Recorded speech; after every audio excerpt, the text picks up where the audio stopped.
Hello प्यारे दोस्तों, कैसे हो आप सब। उम्मीद करती हूँ कि आप सभी बहुत बढ़िया होंगे, सभी सेहतमंद होंगे और अपने अपने कामों में बिज़ी होंगे। यहाँ मैं भी अपने कामों में बिज़ी हूँ। तो यहाँ पर आज मैं बनाने जा रही हूँ लंच में खस्ता कचौड़ी, साथ में बनाऊँगी छोले और आलू।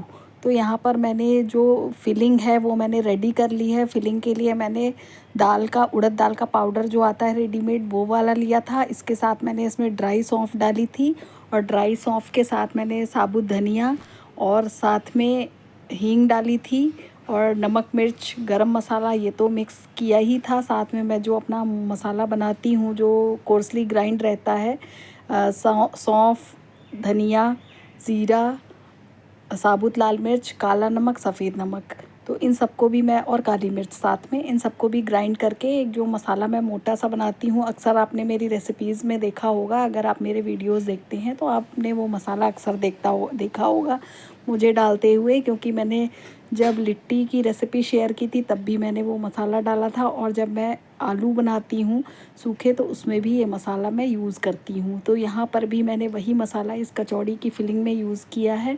और साथ में मैंने जो मैदा नीट किया था तो मैदे में मैंने मोयन डाला था, नमक डाला था, साथ में थोड़ा सा खाने वाला सोडा डाला था, और इसके अलावा मैंने उसको गुनगुने पानी से नीट किया था। और इसके साथ मैंने सॉफ्ट डो लगाया था, जैसे आप रोटी पराठे का लगाते हैं उससे थोड़ा उतना ही लगभग सॉफ्ट लगाया था। तो यहाँ पर यही फिलिंग भर के मैं कचौड़ी को बेल ले रही हूँ। आप इसे खस्ता कचौड़ी भी कह सकते हैं, और इसको स्लो फ्लेम पर ही बनाते हैं। अगर आप इसे हाई फ्लेम पर कुक करेंगे ना तो ये ऊपर से तो कुक हो जाएगी पर अंदर से कच्ची रह जाएगी।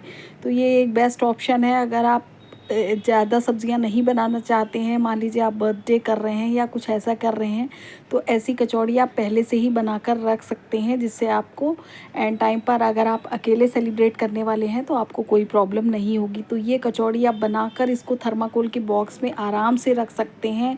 आप चाहें तो इसे 3 से 4 दिन आराम से इसको खा सकते हैं, या आपको जर्नी पर ले जानी है तब भी ये कचौड़ी बेस्ट है। अक्सर मैं बनाती थी लेकिन इस बार मैं काफ़ी लंबे समय बाद बना रही हूँ, क्योंकि मेरे हस्बैंड की तबीयत ठीक ना होने की वजह से लंबे समय तक मैं हॉस्पिटल में रही।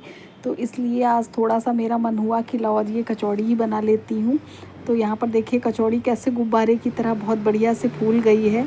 तो कचौड़ी को स्लो फ्लेम पर ही कुक करते हैं। और यहाँ पर मैंने दूसरा जो है कचौड़ी बनाने की तैयारी कर ली है। तो यहाँ पर भी मैंने वही प्रोसेस अपनाया है कि मैदे को थोड़ा सा लेकर उसे कटोरी की तरह गहरा कर लेते हैं, और गहरा करने के बाद फिर उसमें फिलिंग मैंने डाली है। फिलिंग मैंने बहुत ज़्यादा ऐड नहीं करी है, क्योंकि बच्चे मेरे ज़्यादा अगर फिलिंग भरी हो तो वो निकाल देते हैं या वो झड़ने भी लगती है। तो इसलिए मैंने 1 चम्मच ही फिलिंग डाली है, इससे ज़्यादा नहीं डाली है। अगर आलू का मसाला होता है तो मैं 1.5 गुना फिलिंग रखती हूँ, जितनी लोई लेती हूँ उसका 1.5 गुना फिलिंग मैं फिल करती हूँ अगर आलू का पराठा या आलू की कचौड़ी बना रही हूँ। बट इसमें दाल है तो दाल थोड़ा सा फटने का डर रहता है, इसीलिए। और फिर मैंने बच्चों की वजह से भी इसमें कम ही मसाला यूज़ किया। देखिए यहाँ पर थोड़ा सा मुझे लग रहा है कि गड़बड़ हो गया था, इसीलिए मैं हाथ से आपको प्रेस करती हुई दिखाई दे रही हूँ। तो आप कचौड़ियों को स्लो फ्लेम पर इस तरह कुक करते रहेंगे और बहुत बढ़िया सी कचौड़ी बनकर तैयार होती है। इसको क्रिस्पी सी और खाने में सॉफ्ट भी होती है। ऊपर से अगर क्रिस्पी है आप खाएंगे तो एकदम सॉफ्ट होगी, क्योंकि हमने इसमें बेकिंग सोडा भी यूज़ किया है। बेकिंग सोडा की वजह से अगर आप लिट्टी भी बना रहे हैं तो उसमें भी थोड़ा सा बेकिंग सोडा डालिए। मैंने जब रेसिपी शेयर की थी तो उसमें बेकिंग सोडा का इस्तेमाल नहीं किया था। तो यहाँ पर मैं बना रही हूँ और मेरी कचौड़ी एक के बाद एक फ्राई होती जा रही है। और एक बात मैं आप लोगों से कहना चाहूँगी, आप लोग वीडियो तो देख लेते हो लेकिन लाइक नहीं करते हो। हम लोग बहुत मेहनत करते हैं, ये ना सोचिए कि इजीली वीडियो बन जाती है। वीडियो बनाने के लिए हमको जस्ट डबल टाइम लगता है। क्या ऐसा नहीं है कि अपने आप शूट हो जाता है, शूट करने के बाद एडिटिंग में भी अच्छा सा टाइम लगता है। ऊपर से हमें ये भी रहता है कि कंटिन्यूअस अगर काम करना है तो आपको रेगुलर एक्टिव रहना है, कि आप यूट्यूब पर अगर आए हैं या सोशल मीडिया से आप जुड़े हुए हैं तो आपको रेगुलर एक्टिव रहना है। तो समझिए ये भी हमारी एक तरह से जॉब है। लेकिन फिर भी मैं देखती हूँ कि व्यूज़ तो फिर भी आ जाते हैं, लेकिन लाइक्स तो मेरी वीडियोस पर मुश्किल से 1 या 2 रहते हैं, जो शायद मेरे खुद के ही किए हुए रहते होंगे। तो प्लीज़ आप लोगों से रिक्वेस्ट है कि अगर मेरे वीडियो में कुछ भी अच्छा लगता हो या मेरी मेहनत में आपको कुछ भी अप्रिशिएट करना हो तो प्लीज़ एक लाइक दे दिया करिए। आपका इसमें कोई खर्च नहीं होता है, कोई पैसा नहीं जाता है। आपके लाइक से हाँ हमारा ज़रूर फ़ायदा होता है। तो अगर आप हमें कुछ फ़ायदा करा देते हैं तो समझिए आपका भी कहीं ना कहीं फ़ायदा ही होगा। तो प्लीज़ इस बार वीडियो देखते ही लाइक कर दीजिए। आप लोग भूल जाते हो इसलिए मैं आपको याद दिलाती हूँ। और बेल आइकन को हिट कर दीजिएगा जिससे मेरे आने वाले वीडियोस की नोटिफिकेशन आपको मिलती रहे। और मैं चाहती हूँ कि और यूट्यूबर्स की तरह मैं भी जल्दी से लाइव आऊँ, लेकिन अभी मेरे सब्सक्राइबर्स ही कंप्लीट नहीं हुए हैं, काफ़ी टाइम मुझे लग रहा है। और मैं ये भी कह सकती हूँ कि मुझ में भी कमी है, मैं रेगुलर नहीं हूँ अपने वीडियोज़ के साथ, क्योंकि मुझे सिचुएशंस भी फेस करनी पड़ती है।